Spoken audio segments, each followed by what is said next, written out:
It was a morning unlike any other in the city of Jerusalem, a morning filled with anticipation and dread, a moment in time that would change the course of history forever. Jesus of Nazareth, a man of love, mercy, and truth, was about to face his destiny.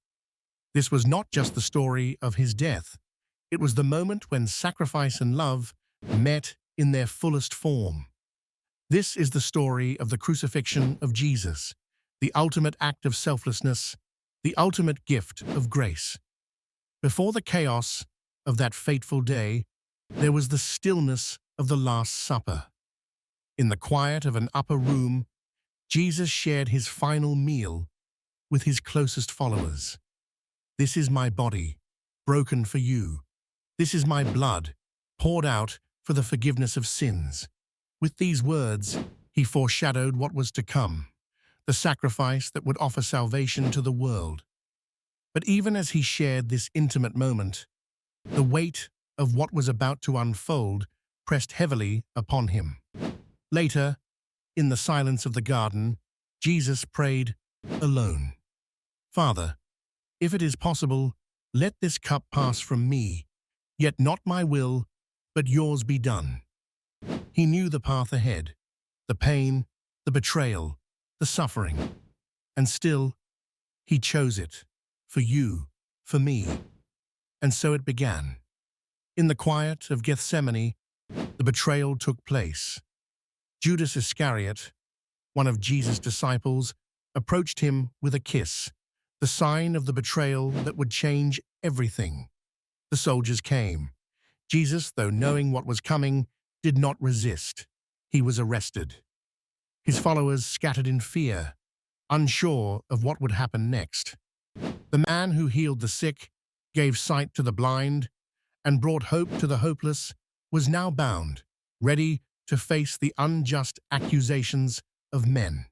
Early the next morning, Jesus was brought before Pontius Pilate, the Roman governor. Pilate questioned him, but found no fault.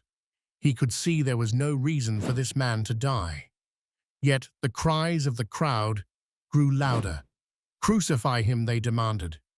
Pilate, caught in the pressure of the people, washed his hands in front of them. "I am innocent of this man's blood," he declared. And so the decision was made. Jesus, though innocent, was condemned to die. Before the cross came the brutality. Jesus was taken by the Roman soldiers, beaten, mocked, and tortured. They stripped him of his clothes, placed a crown of thorns on his head, and pressed it down, driving sharp spikes into his scalp. They laughed at him, calling him King of the Jews. They spit on him, slapped him, and struck him with rods. Each blow was a step closer to the cross. But through it all, Jesus remained silent, enduring this humiliation in silence.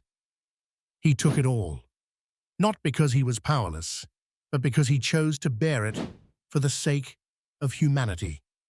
The weight of the cross was too much for Jesus to bear alone.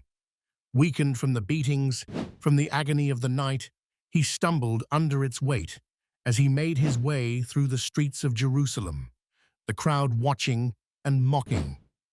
The road was long, the burden heavy. A man named Simon of Cyrene was pulled from the crowd to help Jesus carry the cross. He had no choice, but his brief participation in this story would forever link him to the greatest act of love the world has ever known. They reached Golgotha, the place of the skull. At Golgotha, the unimaginable happened. Jesus, the Son of God, was nailed to the cross, hands and feet pierced by sharp iron nails. The weight of his body pulling on those nails, causing unimaginable pain with every breath.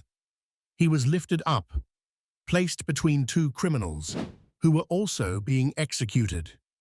Above his head, a sign read, "Jesus of Nazareth, King of the Jews."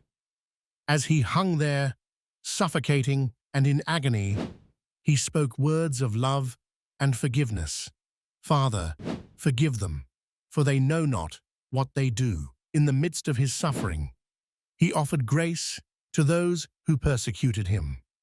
As the hours passed, darkness covered the land. At noon, when the sun should have been its brightest, an eerie darkness fell. In his final moments, Jesus cried out with a loud voice, my God, why have you forsaken me?" It was a cry of deep sorrow, but also of fulfillment. For in this moment, Jesus was carrying the weight of the sins of the world. And then, with his last breath, he uttered, "It is finished." The work was complete, the sacrifice made, redemption secured. Jesus' body was taken down from the cross. His friends, the women who had followed him, wept as they laid his broken body in a tomb. A stone was rolled in front of the entrance. To the world, it seemed like the end. But to those who believed in him, it was only the beginning. The crucifixion of Jesus is not just a historical event. It is the ultimate expression of God's love for humanity. In his death, he took on the sins of the world, so that we might have life, and life abundantly. The cross is not the end of the story. It is the beginning of hope and redemption. Jesus' sacrifice continues to call us to love others as he loved us. His final words still echo today. It is finished. Because of the cross, we are forgiven. Because of the cross, we are set free.